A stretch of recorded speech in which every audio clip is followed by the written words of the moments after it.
नमस्कार प्यारे बच्चों। तो आज जो है अपन कक्षा 10 के लिए प्रश्नावली 5.3 का प्रश्न संख्या जो 3 है उसको अपन डिस्कस करेंगे। बच्चों प्रश्न संख्या 3 जो है इसमें बहुत सारे आपके पार्ट हैं। तो इस कड़ी में अपन केवल और केवल प्रश्न संख्या 3 का पहला पार्ट और सेकंड पार्ट अपन सॉल्व करेंगे। बाकी के जो पार्ट है वो अगले वीडियो में अपन सॉल्व करेंगे। तो यहाँ पर दिया हुआ बच्चों कि एक एपी में आपको a बराबर 5 दे दिया, d बराबर 3 दे दिया और an का मान 50 दे दिया है। तो n और sn का मान मुझे ज्ञात करना है। तो सबसे पहले बच्चों जो इन्होंने दिया है उसको अपन लिख लेते हैं। a का मान 5 है, d का मान यहाँ पर 3 है और an का मान 50 है।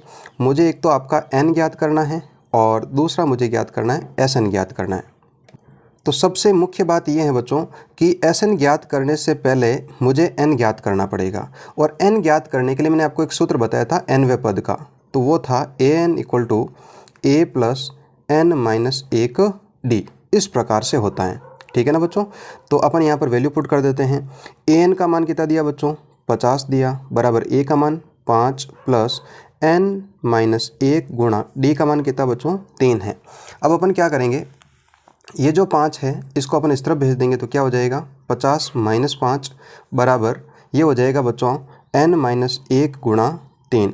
जब 50 में से 5 घटाएंगे तो आपका कितना शेष रहेगा? 45 शेष रहेगा और यहाँ पर रहेगा बच्चों n - 1 गुणा 3। 3 यहाँ पर गुणा में है, उस तरफ जाएगा तो किस में हो जाएगा? आपका भाग में हो जाएगा। तो ये हो जाएगा n - 1। ठीक है बच्चों। 3 का भाग यदि इसमें लगाऊंगा तो कितनी बार जाएगा बच्चों? 15 बार जाएगा और यहाँ पर शेष रहा आपका 15 बराबर n - 1। तो देखो बच्चों यहाँ पर -1 है, इस तरफ आया तो किसका हो गया बच्चों? प्लस का हो जाएगा। तो n की वैल्यू मेरे पास कितनी आ गई? n बराबर हो गया 15 + 1 कितना हो गया बच्चों? 16 हो गया। ठीक है बच्चों। तो n का मान तो मुझे प्राप्त हो गया। अब और क्या ज्ञात करना है? Sn की वैल्यू ज्ञात करनी है। तो बच्चों Sn की वैल्यू ज्ञात करनी, तो उसके लिए भी मैंने आपको एक सूत्र बता रखा है Sn का। Sn बराबर n/2 2a + n - 1 गुणा d बराबर इस प्रकार से, ठीक है ना। तो n की वैल्यू कितनी आई बच्चों? 16 आई। 16 पदों का योग ज्ञात करना है। n का मान 16/2 2 गुणा a का मान कितना बच्चों? 5 है प्लस n का मान क्या है? 16 - 1 गुणा d की वैल्यू कितनी दे रखी है बच्चों? यहाँ पर 3 दे रखी है, जिसको मैं यहाँ पर लिख देता हूँ। तो अब बच्चों इसको सिंप्लीफाई कर लेते थोड़ा सा। तो s 16 जो है 16 पदों का योग जो है 2 का भाग 16 में लगूंगा तो बच्चों 8 बार जाएगा। और यहाँ बात करें 2 को 5 से गुणा करूँगा तो 10 हो जाएगा। 16 में से 1 घटाया तो 15 गुणा 3 हो जाएगा। ठीक है बच्चों। तो ये हो गया 8 और 10 प्लस 15 को 3 से गुणा करूँगा तो कितना हो जाएगा बच्चों? 45 हो जाएगा। 8 और ये हो जाएगा बच्चों 10 और 45 कितना हो जाएगा? 55 हो जाएंगे। बिल्कुल 55 लिख दिया मैंने। और फिर अपन क्या करेंगे? 8 और 55 को क्या करेंगे बच्चों? गुणा करेंगे, तब 16 पदों का क्या आ जाएगा मेरे पास? योग आ जाएगा। तो 8 और 55 का जो गुणा है वो इस प्रकार से हो जाएगा। 8 को 5 से गुणा करेंगे तो 40 हो जाएगा। 4 यहाँ पर हो जाएगा, 40 और 4 44। माने आपका 16 पदों का जो योग है वो कितना आ जाएगा? 440। तो बिल्कुल अपन को दो ही वैल्यू पूछी थी इसने कि एक तो आपका a दिया हुआ है, d दिया हुआ है, an दिया हुआ है। एक तो n का मान पूछा था, तो n की मान कितना आ गया था? 16 आ गया। और एक आपको Sn का मान पूछा तो वो कितना आ गया? 440। तो आप इसका स्क्रीनशॉट ले सकते हो। देखते हैं इसका नेक्स्ट पार्ट। नेक्स्ट पार्ट दिया बच्चों, देखो इसमें एक तो अपन को a बराबर 7 दे दिया और a 13वां पद जो है वो 35 दे दिया है। तो अपन को एक तो d ज्ञात करना है और s 13 माने 13 पदों का क्या ज्ञात करना है? योग ज्ञात करना है। तो सबसे पहले a का मान 7 और a 13वां पद कितना दिया बच्चों? 35 दिया।